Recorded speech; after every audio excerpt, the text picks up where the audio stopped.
Bonsoir à toutes et à tous, samedi 12 avril, il est l'heure de l'info. Un spectaculaire incendie a frappé Rouvroy-sur-Marne ce vendredi après-midi. 3 maisons ont été entièrement ravagées par les flammes, on fait le point dans ce journal. 8 jeunes aidants ont profité d'un séjour de répit avec l'association PEP 55 pour s'initier à l'audiovisuel en réalisant un court-métrage de A à Z, une parenthèse créative et collective loin de leur quotidien. À Commercy, l'Aéro Model Club réunit des passionnés qui conçoivent et pilotent des avions télécommandés. Ils sont le fruit d'un long travail de précision et vous allez le voir, chaque détail compte. Patricia Boyette est une bragarde passionnée et elle s'est illustrée lors d'un rallye-raid exclusivement féminin entre Paris et Dakar. Elle nous raconte son aventure à la fin de notre journal.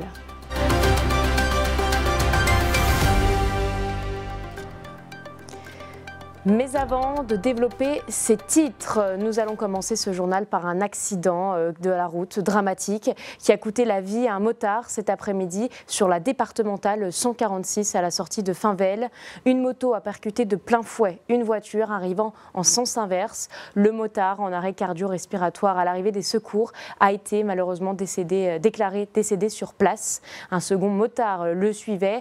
Il a terminé sa course dans un champ. Il est légèrement blessé, mais très choqué. Enfin, le conducteur de la voiture a dû être désincarcéré et transporté aux urgences.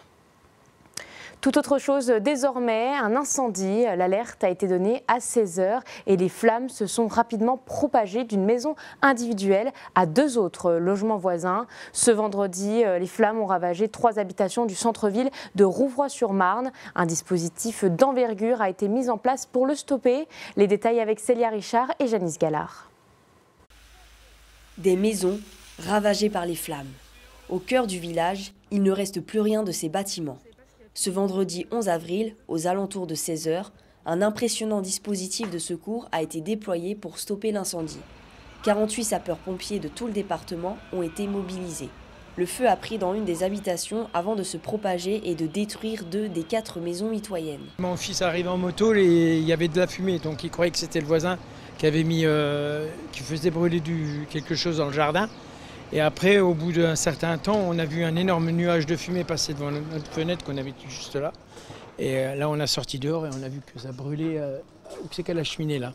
Et là, après, au bout de 20 minutes, ça a parti d'un seul coup. En attendant l'arrivée des secours, le voisinage s'est mobilisé pour l'évacuation des habitations. Ouais, j'ai vu les flammes, la fumée, ouais, c'était impressionnant. C'est ma mère qui habite juste derrière. Donc je suis venu chercher le chien vite fait. Mais ouais, c'était vraiment impressionnant. C'était assez incroyable en fait. La dame où la maison a brûlé était chez nous justement. On était en train de discuter, boire un café et en fait on s'est rendu compte qu'il y a une fumée qui se dégageait pas loin de sa maison. Donc on a réagi assez vite. Moi je suis rentrée dans la maison, j'ai éteint le compteur d'électricité et puis j'ai été rechercher les 2 chiens, le temps qu'elle puisse prendre ses papiers. Je suis montée au grenier, je me suis rendu compte qu'il y avait un bruit assez sourd. On entendait les flammes de l'autre côté du mur. Et puis en 10 minutes, tout a pris feu, quoi. Tout a pris feu. Ça a été comme une allumette, quand on l'allume et que tout part d'un coup. Et puis il y a eu quand même une bonne entraide chez tout le monde au village, donc ça a été très bien, ça s'est bien passé. Les habitants ont été évacués, aucun blessé n'est à déplorer. Tous ont trouvé une solution de repli. On a relogé la personne du 6 dans un hôtel avec ses 2 bêtes, ses 2 chiens, et le monsieur du numéro 10 est lui relogé en famille. L'incendie est désormais maîtrisé. Les secours resteront en surveillance toute la nuit par précaution. Pendant une semaine, 8 jeunes aidants ont pu partir en séjour de répit avec l'association PEP 55, un moment pendant lequel ils ont pu sortir de leur quotidien, mais surtout appréhender le monde de l'audiovisuel en réalisant un court-métrage de A à Z. Accompagnés d'éducateurs spécialisés et d'un intervenant extérieur, ils ont raconté l'histoire d'un katana maléfique. Célia Richard a suivi le tournage. Scène 3, prise 3, action. Réaliser un court-métrage en 3 jours, c'est l'objectif de ces 8 jeunes. À l'occasion du premier voyage de répit, organisé par l'association meusienne PEP 55 et la plateforme de répit, ces jeunes aidants ont pu s'éloigner de leur quotidien pendant 5 jours. Tous viennent en aide de manière régulière et fréquente à des personnes dans le besoin, Ces jeunes vivent avec des personnes en situation de handicap. C'est important parce qu'en fait, dans leur quotidien, c'est des enfants qui aident déjà beaucoup. Et c'est des jeunes qui sont très matures, on s'en rend compte très facilement. Et en fait, c'est leur permettre de sortir de leur quotidien et qu'ils puissent retrouver un peu leur place d'enfant, s'amuser et ne plus être dans leur quotidien justement de jeunes aidants. Le thème de ce séjour, l'audiovisuel. Accompagnés de Loïc, les jeunes ont pu écrire le scénario, développer l'intrigue, prendre les sons et les images et jouer devant la caméra. Hey, c'était super. Par contre, le saut, il peut être encore plus haut. Oh, monsieur. Vraiment, un saut, il faudrait au moins sauter de ça. Au début, ils ont déjà découvert les lieux, etc., pour prendre des idées d'où est-ce qu'ils pourraient filmer. Et ensuite, c'est vraiment étape par étape où il y a un intervenant qui est venu, Loïc, pour leur expliquer et leur montrer tout le matériel. Voilà. Donc du lundi au vendredi, la semaine, elle se compose à chaque coup de petits jeux. Ensuite, on bosse sur le film, on repart sur des petits jeux. Des fois, on arrête un petit peu. Par exemple, mardi, ils ont été faire du taillage de pierre pour apprendre le métier de la carrière. Donc aucun rapport avec le film, mais ça leur permet aussi de changer un petit peu pour ne pas être concentré à 100% là-dessus. Un planning qui leur a permis de développer leur imagination et leur esprit d'équipe. Les jeunes ont également pu découvrir un monde dont ils ne connaissaient rien. Moi, ça me plaît. Et c'est une histoire où il y a des inspecteurs et que moi, je vole le katana et qui doivent... à la fin, il y a un gros combat pour récupérer le katana. Et c'est quoi qui vous plaît dans le fait de faire le film? Tout, la caméra, le son, les acteurs. J'aime beaucoup faire ce film parce que je fais déjà du théâtre. Donc en fait c'est un peu pareil et j'aime bien. J'aime bien l'histoire et on a choisi cette intrigue parce qu'on avait tous des idées différentes et du coup on a mélangé. Les dernières scènes tournées, le court-métrage sera monté pour une restitution aux familles ce vendredi 11 avril. C'est un incendie qui avait abattu les habitants. Il y a 2 ans, il avait réduit l'église Notre-Dame de l'Assomption en cendres. À Dronay dans la Marne, un projet de reconstruction à l'identique est en cours. Classé monument historique, cette église du XVIe siècle était un symbole local et un élément clé du circuit des 13 églises à pans de bois en Europe. Depuis 2024, des réunions techniques et des comités de suivi sont organisés pour définir le cadre opérationnel du projet, incluant un recrutement d'une assistance à la maîtrise d'ouvrage et de validation des plans des architectes des bâtiments de France. La sélection des entreprises devrait s'effectuer prochainement. Depuis maintenant quelques années, l'Aéro Model Club de Commercy accueille des passionnés dans ses locaux pour construire des petits avions télécommandés et les faire voler. Cette association de 23 membres permet aux adhérents de construire leurs propres avions sous des formes différentes. Ils peuvent ensuite voler sur une plaine au-dessus de Commercy. Léo Martin les a suivis. C'est un atelier où l'imagination permet de prendre de la hauteur. Ces avions ne sont pas encore construits, mais d'ici quelques mois, ils seront dans les airs. Dans cette salle de la Maison des associations de Commercy, des adhérents de l'Aéro Model Club viennent plusieurs fois par semaine travailler sur leurs différents projets. Cette machine permet de découper des petites pièces avec précision pour continuer la maquette des avions et les assembler. Chaque découpe, chaque mouvement est délicat, un travail de longue haleine.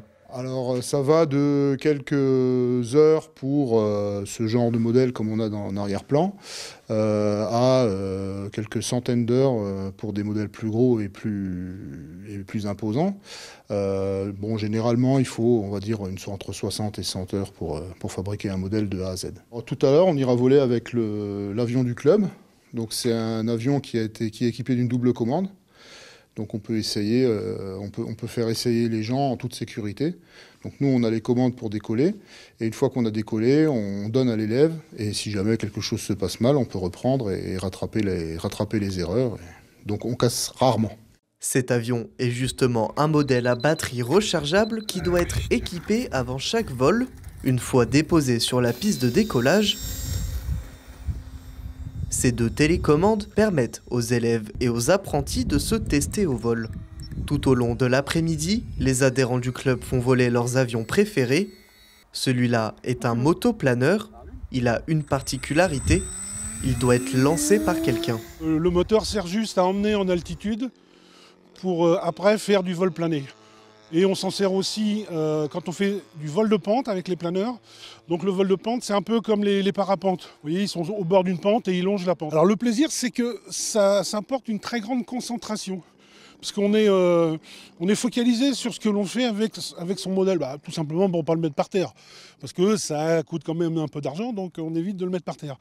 Donc on a une concentration extrême, on est en plein air. Sur la pente, on est face au vent, donc quand on revient le soir, on est bien vidé, on est bien détendu et tout va bien. L'association est également à la recherche de nouveaux adhérents. Le club est ouvert dès l'âge de 12 ans. Sur cette piste de décollage, on retrouve aussi Patrick.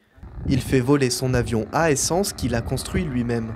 3 mois de travail, et puis il est équipé d'un 55 cm3, et puis je peux remorquer des planeurs jusqu'à 9 mètres. Il fait 9 kg. 2,50 m. À quoi vous pensez quand vous regardez votre avion en l'air? Top Gun. Non, j'adore. J'aime bien l'aviation, moi. L'aviation, c'est ma vie, ça. Puis moi, je fais de tout. Hein. Je fais de l'hélicoptère, de l'avion, du planeur, du jet. J'ai même un jet là, électrique. Hein, ça vole quand même pas loin de 200 km/h. Le 8 juin prochain, un meeting d'aéromodélisme sera même ouvert au public pour admirer les différents appareils, le tout en levant les yeux au ciel.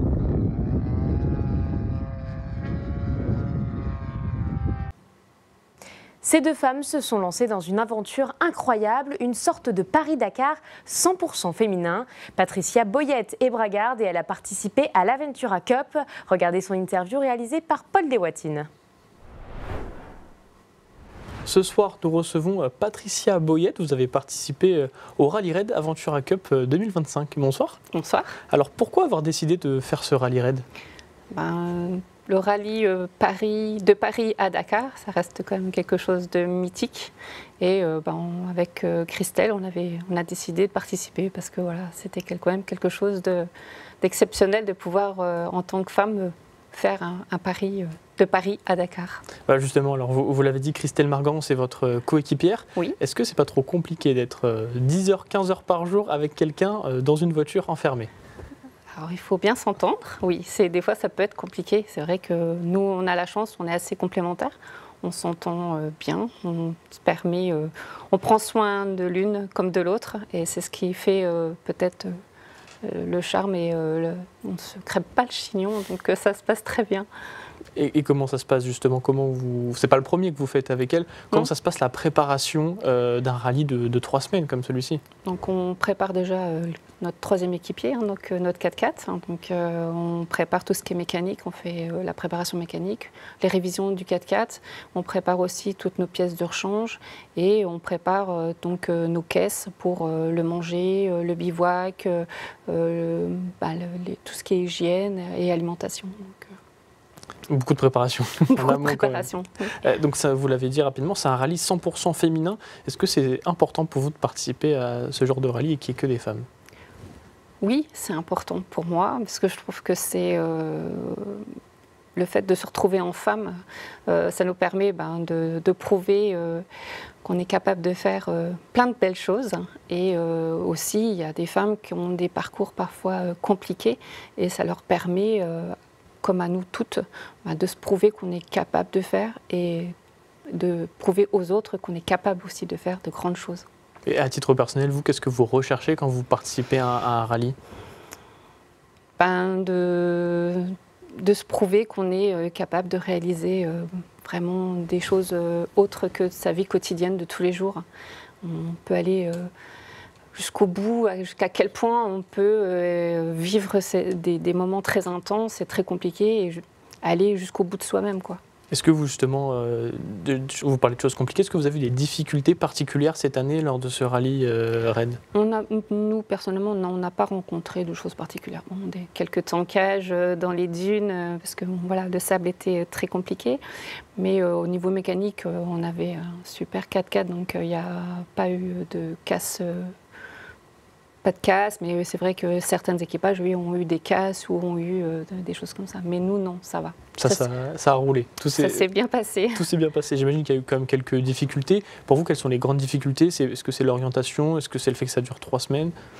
Alors, le fait déjà que ça dure 3 semaines, c'est 3 semaines très intenses. Donc effectivement, il y a la fatigue qui s'accumule au jour, il y a le stress, il y a l'adrénaline qui fait que.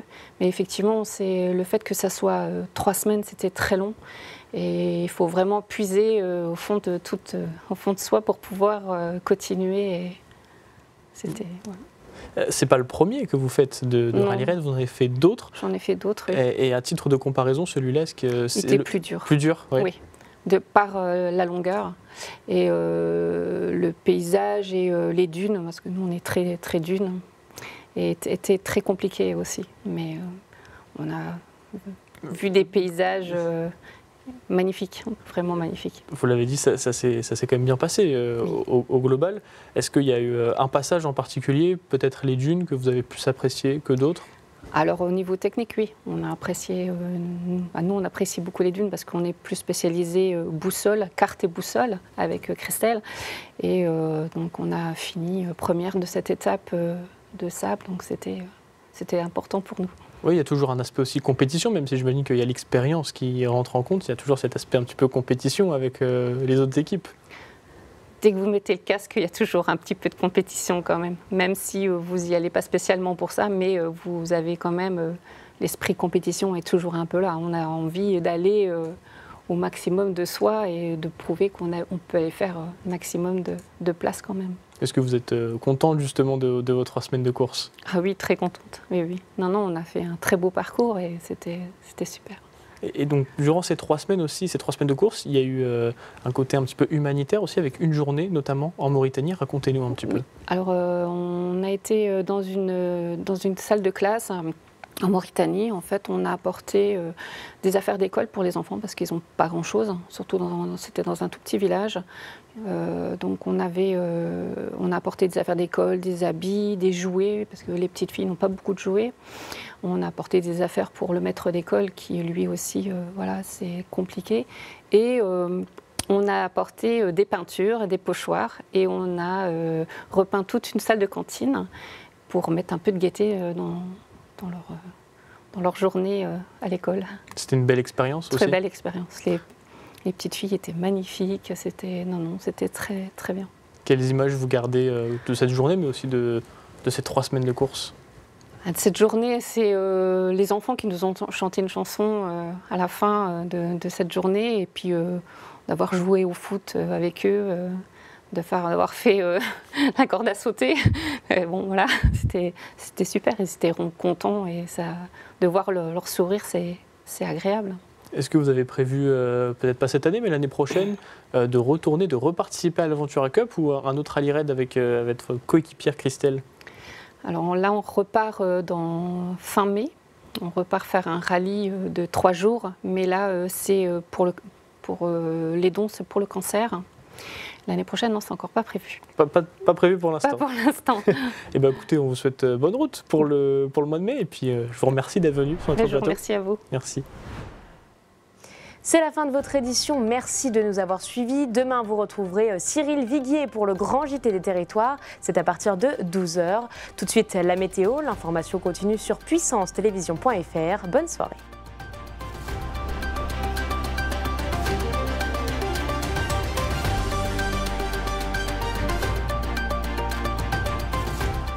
Toute l'actualité en continu à retrouver sur notre site internet et notre application mobile.